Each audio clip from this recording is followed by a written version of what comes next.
The small town of Clearwater Falls sits nestled in the valley between two sets of mountains in Colorado. Population, 3,214. Everyone knows everyone. Everyone knows everyone's business, and everyone has opinions about everything. The Clearwater Falls Community Baseball League had been running for 47 years without fail. Every summer weekend, the four local teams would gather at Miller Field, a patch of well-maintained grass that sat just outside the town limits. The teams were made up of local folks, teachers, shopkeepers, mechanics, and farmers, men mostly. Men who played the game the way their fathers had taught them, with tradition and pride and the kind of inside jokes that only small towns can maintain. The league was supposed to be recreational, fun, a way for adults to stay active and connected to their roots. But if you spent 5 minutes at Miller Field, you'd understand that these men took their baseball very seriously indeed. Sarah Chen had just moved to Clearwater Falls 2 weeks before she showed up at the field. She'd taken a job at the local medical clinic as a physician's assistant. She was quiet, professional. She kept to herself mostly.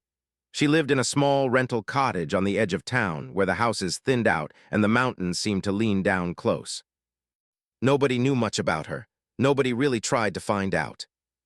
On a Saturday morning in late June, Sarah showed up at Miller Field wearing jeans, a blue t-shirt, and a baseball glove she'd owned since college. She hadn't played in years, hadn't thought about baseball in even longer. But there was a league meeting happening, and the organizers were desperately short-handed. Someone at the clinic had mentioned it to her. Casual, almost offhand. The way people do when they're testing to see if a stranger will volunteer. Sarah had said yes. She probably shouldn't have said yes. The meeting was held in the bleachers. The 4 team captains sat in the front row. The backup players and interested newcomers sat scattered behind them. Sarah sat alone on one of the upper benches, just listening. The main captain was a man named Frank Delacroix. He was in his late 50s, built thick and solid from years of ranch work. His team, the Clearwater Rangers, had won the league championship for 3 years running. Frank spoke with the kind of authority that comes from having done something well for a long time. He spoke like a man who didn't expect to be interrupted or questioned. The other captains listened to him. "We need bodies," Frank was saying. His voice carried the weight of frustration. "My team is 2 players short. I need reliable people, people who know this game, people who understand that this means something." "What about her?" It was Terry Coles speaking. Terry ran the hardware store. He was pointing upward at Sarah with his thumb, not even bothering to turn around. Sarah felt her face get warm. She wasn't used to being looked at like that, like she was a mistake on the field, like she didn't belong. Frank turned. His eyes traveled up to where Sarah sat. She could see him doing the calculation. Woman, alone, probably new to town. "You play," he called up to her. "A little," Sarah said. She kept her voice steady. "In college, it's been a while." "Well," Frank said, turning back to the other captains. His tone had already shifted, dismissive. "We'll see how this goes, better than nobody." That was Sarah's welcome to the Clearwater Falls Community Baseball League. The first practice was scheduled for the following Tuesday evening.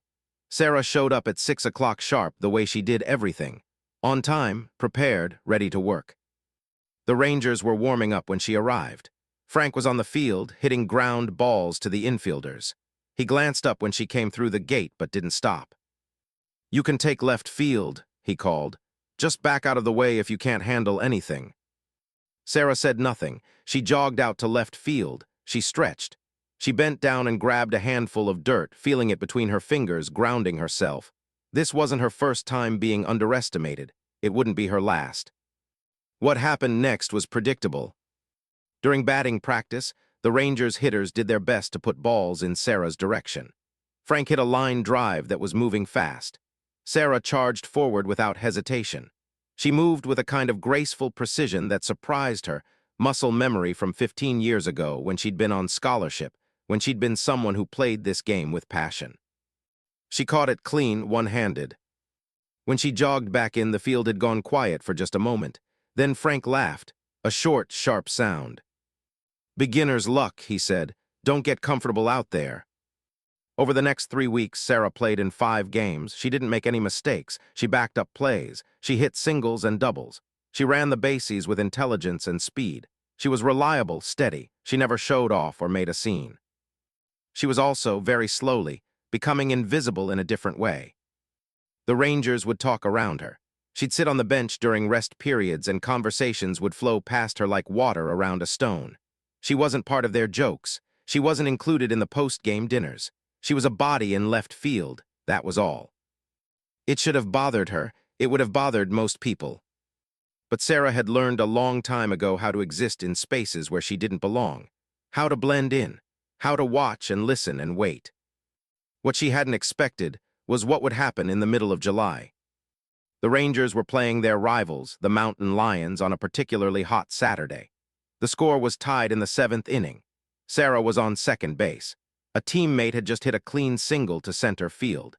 It was the kind of situation where base runners are supposed to make aggressive decisions, supposed to take chances, supposed to move the runner into scoring position. As soon as the ball was hit, Sarah took off running. She was going to try for third, but something went wrong with the throw. The center fielder's arm took a bad angle. The ball sailed wide. Sarah was sprinting hard now, leaning into the run. She saw the third baseman positioning himself. She saw him getting ready to tag. She slid. Her foot connected with his leg, not intentionally, just physics, just the natural result of a hard slide.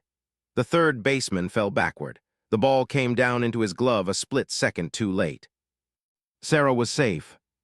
She stood up, dusted herself off, ready to move on to the next play. But the third baseman, a man named Derek who worked as a contractor, was angry. He stayed on the ground for a moment, then pushed himself up with more force than necessary.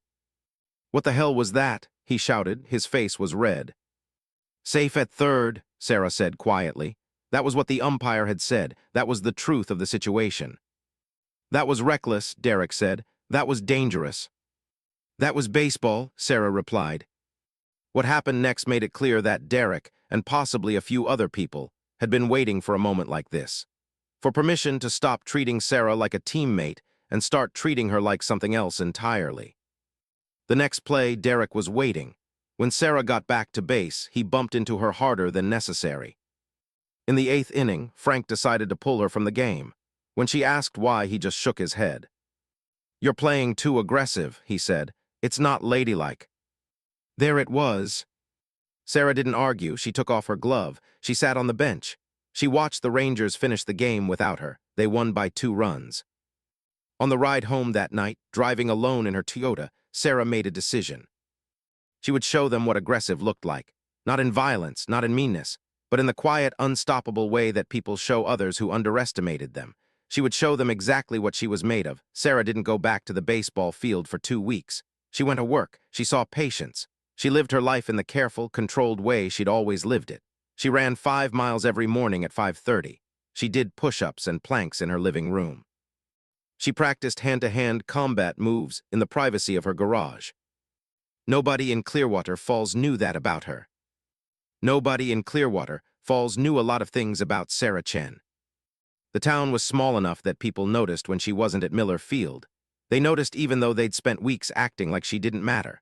Terry Coles mentioned it at the hardware store. Derek's wife said something at the grocery store. Frank Delacroix, when he ran into Sarah at the post office, gave her a hard look that seemed to say he was keeping score of her abandonment. The thing about small towns is that they have very short memories when it comes to being unkind, but very long memories when it comes to feeling like someone is angry with them. Halfway through the 3rd week, Frank showed up at Sarah's rental cottage. It was a Saturday morning. Sarah was outside watering her small garden when she saw his truck pull up to the curb. He got out slowly, like a man who was used to taking his time. "We could use you back," he said without preamble. "The Rangers have a shot at the championship this year. I know we got off to a rough start, but—" "A rough start?" Sarah turned off the hose. She turned to face him fully. "You bench me for being too aggressive while playing a sport that's supposed to be aggressive." "That's not what—" Frank stopped.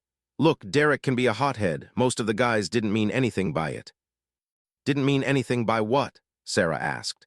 "Treating me like I was invisible, trying to intimidate me during a game, making assumptions about what kind of player I should be based on my gender."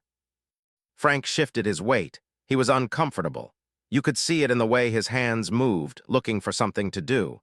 He wasn't used to being called out. He wasn't used to women who didn't just accept the way things were. "We're all just trying to have some fun," he said finally. This league is supposed to be about community. Then treat me like part of the community, Sarah said. Or don't, but don't pretend this is about anything other than what it is. She turned back to her garden and turned the water back on. The conversation was over. But Frank didn't leave. He stood there for another moment, then he walked back to his truck. As he drove away, Sarah could see his face in the mirror. He looked angry. He looked like a man who didn't like being told no. That was fine. Sarah had learned to live with the anger of men who didn't like being told no. The championship game was scheduled for the last Saturday in July. It was Rangers versus Mountain Lions. Whoever won would be champions for the year. It was supposed to be the climax of the season, the moment everyone had been waiting for. Sarah hadn't planned to come back, but the day of the championship, she found herself in her car anyway, driving out to Miller Field. She told herself it was because she was curious. She told herself it was because she was bored, but the truth was something else. The truth was that she'd spent 3 weeks thinking about being underestimated, about being invisible, about being treated as less than. The truth was that Sarah needed to know what was going to happen. The field was crowded.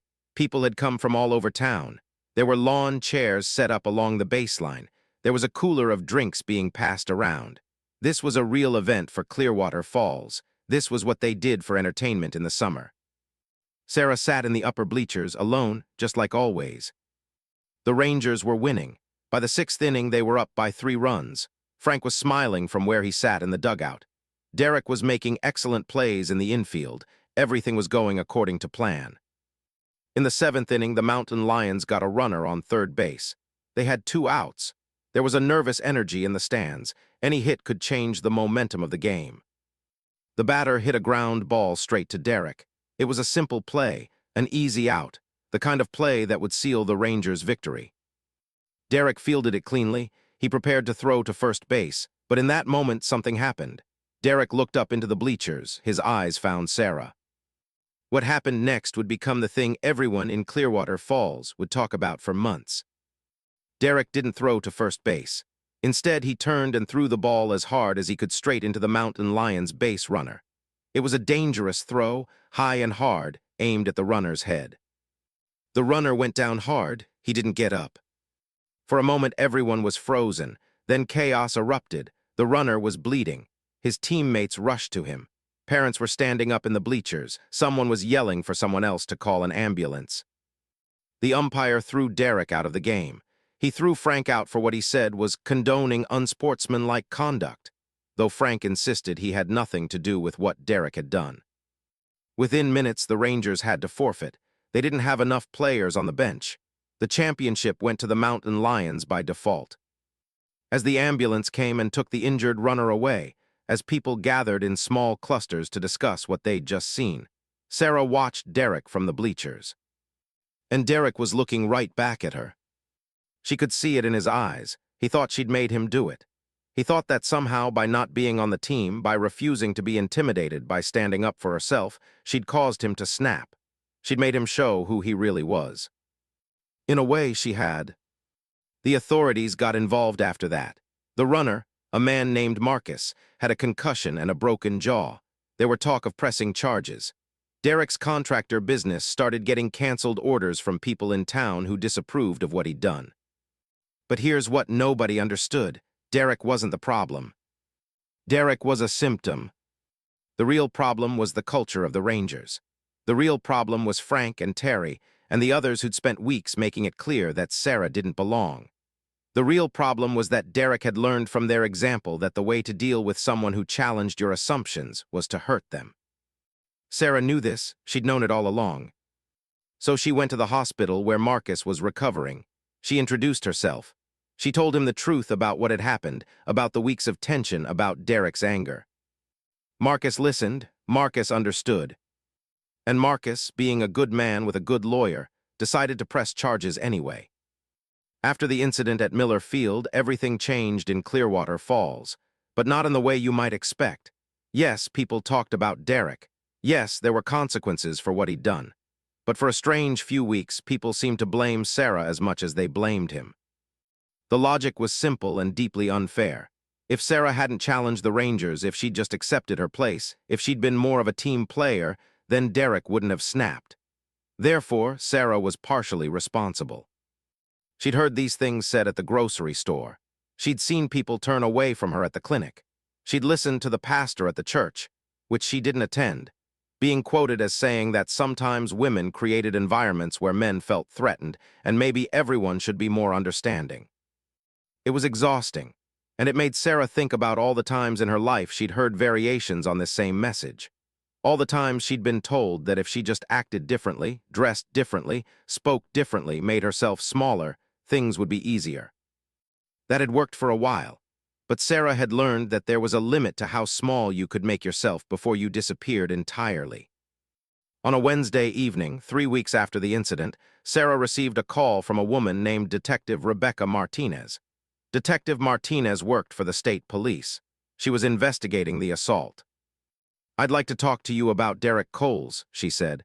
"About the incident at the baseball field. I understand you were there." Sarah told her what happened. She was careful and precise. She described the weeks leading up to the incident. She described the way Derek had acted toward her. She described the moment of the throw. "That's interesting," Detective Martinez said, "because Derek is telling a very different story." "What story?" Sarah asked. "He says it was an accident. He says he was trying to throw to first and the ball slipped out of his hand."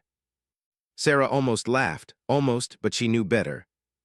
"Did you look at the angle of the throw?" she asked instead. "Did you look at the fact that it was aimed at the runner's head? Did you talk to other people who were there?" "I'm going to be honest with you," Detective Martinez said. "I've interviewed 23 people who were at that game. Some say the throw looked intentional. Some say it looked like an accident. The ones who say it looked intentional have interesting things to say about the weeks leading up to it." "What things?" Sarah asked. "They say that you were showing off, that you were trying to prove something, that you were making other people feel excluded." "That's not," Sarah started. "I'm not done," Detective Martinez interrupted. "They also say that Derek has never done anything like this before, that he's a good man, that his marriage is having troubles, that he's under stress, that maybe he just lost it for one moment." Sarah was quiet. "Here's the thing," Detective Martinez continued. "I've been doing this job for 22 years, and I've learned that the truth is almost never as simple as people want it to be. You didn't throw that ball. Derek threw that ball. He's responsible for that. But you were part of the situation that led to it. You challenged people who weren't used to being challenged. So that justifies what he did." "No," Detective Martinez said. "It doesn't, but it explains it, and understanding how something happened isn't the same as excusing it." Sarah hung up the phone feeling like something had shifted underneath her.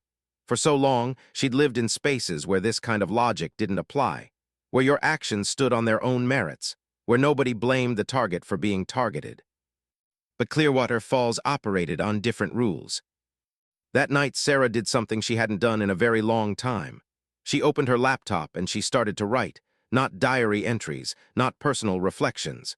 She started to write an email, a long email that detailed everything that had happened since she'd moved to Clearwater Falls. She included dates, she included names, she included specific incidents. She included her account of the baseball game, the attempt at intimidation, the way people had treated her. She also included something else, something that she'd been carrying with her since she moved to town. Sarah had learned a long time ago to document everything. She had photographs of her medical credentials on her phone. She had recordings of conversations at the clinic where people had made assumptions about her competence. She had a recording of Derek telling another player, "We should teach that new girl a lesson," made at a gas station where she'd happened to be getting coffee. She had evidence. When she finished the email, Sarah sent it to 2 places. First, to her lawyer in Denver. Second, to a journalist at the Denver Post who covered stories about small-town America. Then she waited. The next morning, an article appeared online with the title, "Small Colorado Town Grapples with Gender Bias in Community Sport." It didn't name Clearwater Falls at first, but it was clearly about the incident. The journalist had interviewed Sarah. The journalist had also done her own digging and had found that Derek Coles had been arrested twice before, once for disorderly conduct and once for assault, both times at sporting events. The article painted a picture of a culture, not just Derek, not just one incident, but a whole system of thinking where certain people were expected to accept their place and not challenge it. By noon, Clearwater Falls knew exactly what the article was about. By evening, the town was divided. Some people stood with Sarah. They said that she'd been treated unfairly. They said that it was time for the community to look at how it treated outsiders, how it treated women, how it treated people who were different. Other people were angry with Sarah. They said she'd embarrassed the town. They said she'd taken a private matter and made it public. They said she was a troublemaker who'd come into their community and stirred up problems. Frank Delacroix came to her cottage again. This time he was different. He was quieter, angrier in a deep, contained way. "You've destroyed this town," he said. "People are fighting, families are fighting, the Rangers team is finished." "I didn't destroy anything," Sarah said. "I told the truth." "Your truth," Frank said. "Your version, you don't understand what it was like here before you came. We had community, we had peace." "You had obedience," Sarah said. "You had people accepting the way things were and not asking questions." "And maybe that's not the worst thing," Frank said. "Maybe there's something to be said for just letting things be." "There isn't," Sarah said. "Not when things are unfair." Frank left after that. He didn't come back. But other people did. Not all of them were angry. Some people in Clearwater Falls started thinking, really thinking, about the ways they'd treated Sarah, about the ways they treated other people who were different, about whether the comfortable, peaceful way they'd been living was actually peaceful, or if it was just that certain people had learned not to make noise. The weeks following the article were hard in ways Sarah hadn't fully anticipated. She'd known there would be consequences. She'd understood that telling the truth in a small town would create friction, but understanding something intellectually is different from living through it. People stopped coming to the medical clinic where Sarah worked. The clinic's owner, Dr. Samuel Patterson, was understanding, but he was also running a business. After 2 months of declining revenue, he made a difficult decision. "I'm going to have to let you go," he told Sarah during a quiet afternoon. "I'm sorry. This isn't about your work. You're excellent at what you do. But the town has made its feelings clear, and I can't stay open if nobody's coming in." Sarah accepted this with the same grace she'd learned to accept most things. She didn't cry. She didn't argue.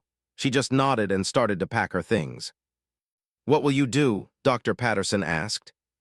"I'll find something else," Sarah said. "I always do." What Sarah had learned long ago was that people in Clearwater Falls, people anywhere, could make your life difficult, but they couldn't make it impossible unless you let them. She had skills. She had education. She had a network of people outside this town who believed in her. But those people were far away. In the immediate term, Sarah took a job doing medical outreach with a county health department program. It paid less. It required her to travel to smaller towns in the area. It was less stable, but it was honest work and it kept her busy. For the first time since she'd moved to Clearwater Falls, she considered leaving. She looked at job postings in other states. She thought about what it would feel like to go somewhere new, somewhere that didn't have all this history, this weight. But something held her back. In late September, about 4 months after the incident, Sarah received a visitor at her cottage. It was a young woman, no more than 22, wearing the uniform of the Colorado Parks and Wildlife. Her name was Ashley Coles. She was Derek Coles' daughter. "I wanted to talk to you about something," Ashley said. They sat on Sarah's porch, drinking iced tea, watching the mountains in the distance. "All right," Sarah said.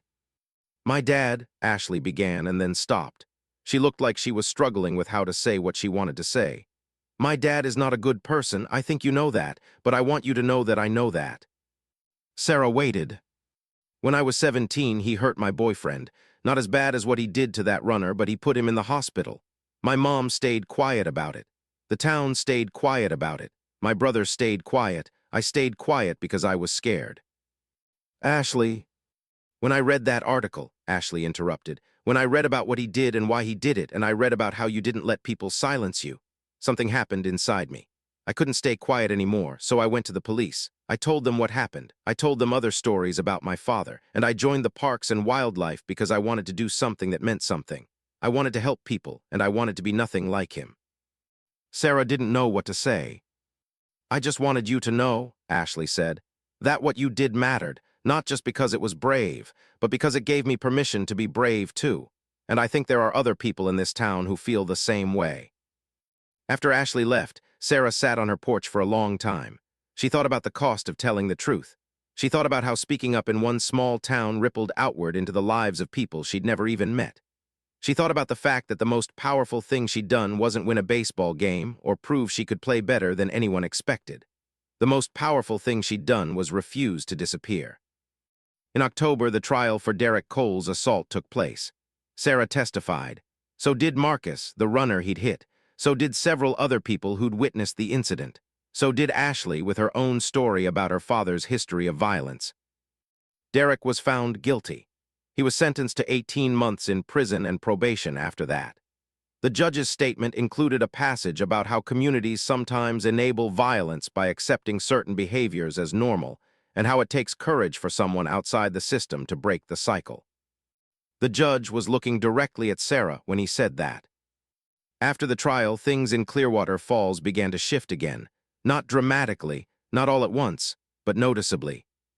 Some of the Rangers players reached out to Sarah, not to apologize exactly, but to acknowledge what had happened, to say that maybe things should have been different.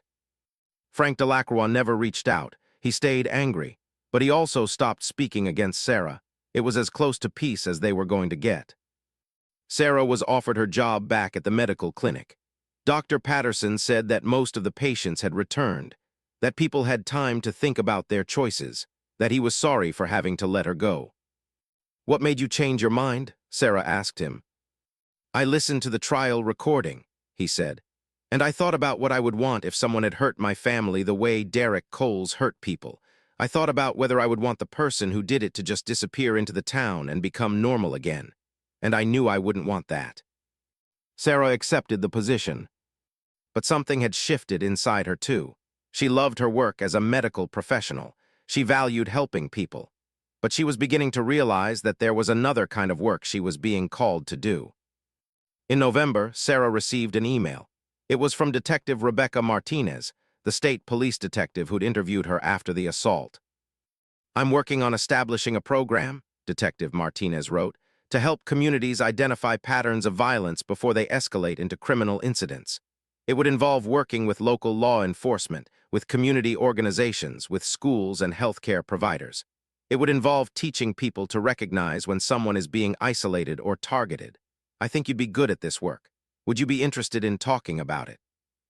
Sarah read the email 3 times. She thought about what it would mean. It would mean staying in Clearwater Falls, but in a different capacity. It would mean using what had happened to her to help others. It would mean sacrifice, certainly. It would also mean purpose. Sarah spent the winter and spring of the following year conducting interviews and meetings with various law enforcement agencies, community organizations, and town councils across Colorado.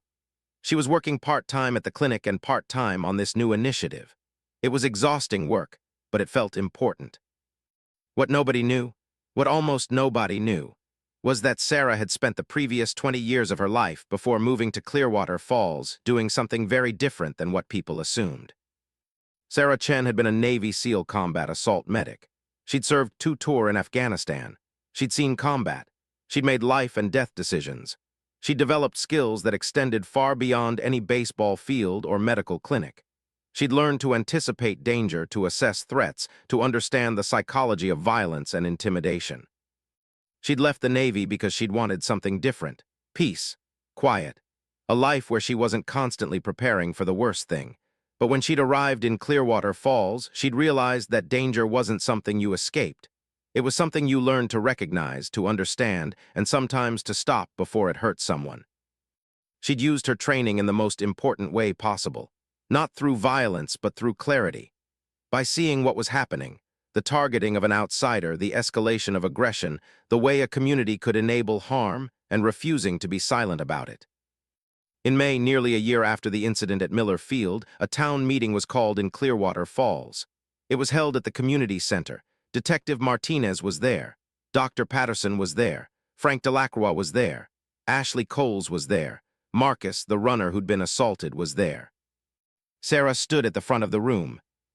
"I want to talk to you about community," she began. "About what it means to live in a place where you know your neighbors, about what it means to feel like you belong." She paused. "When I came to Clearwater Falls, I didn't feel like I belonged. Some of that was me. I'm naturally quiet, naturally private. But some of it was that this community had decided without knowing me that I didn't fit, that I was different, that I was less than. She could see people shifting in their seats. Nobody wanted to hear this. Nobody wanted to be reminded of how they'd treated her. There's a phenomenon in communities, Sarah continued, where a person who doesn't fit gets separated from the group. It's not always aggressive, it's not always obvious. Sometimes it's just the quiet rejection of someone who's different. And when that happens, when a community decides that certain people don't belong, it creates an environment where other worse things can happen. Because the person who doesn't belong has no defenders. They have no allies. Sarah pointed to Marcus. This man was a complete stranger to me. I had no relationship with the Rangers. I had no loyalty to Derek. But Derek threw a ball that could have killed Marcus because Derek was angry at me for not accepting my place. I wasn't the victim of that violence, but I was the reason it happened. That's not fair, someone called from the audience. You're not responsible for what Derek did. You're right, Sarah said. I'm not responsible for Derek's choice, but I am responsible for what I do with my power, and I had more power than I realized. She pulled up a screen behind her. On it was a list of incidents, assaults, harassment, cases of bullying that had happened in Clearwater Falls over the past 15 years. Derek's assault was one of them, but there were others, many others. I had help making this list, Sarah said. Help from law enforcement, help from people in this community who came forward even though it wasn't easy. What this list shows is that violence isn't random. It's not always sudden. It's often the result of a pattern of someone being treated as less than, a pattern of a community being willing to see certain behaviors and not speak about them.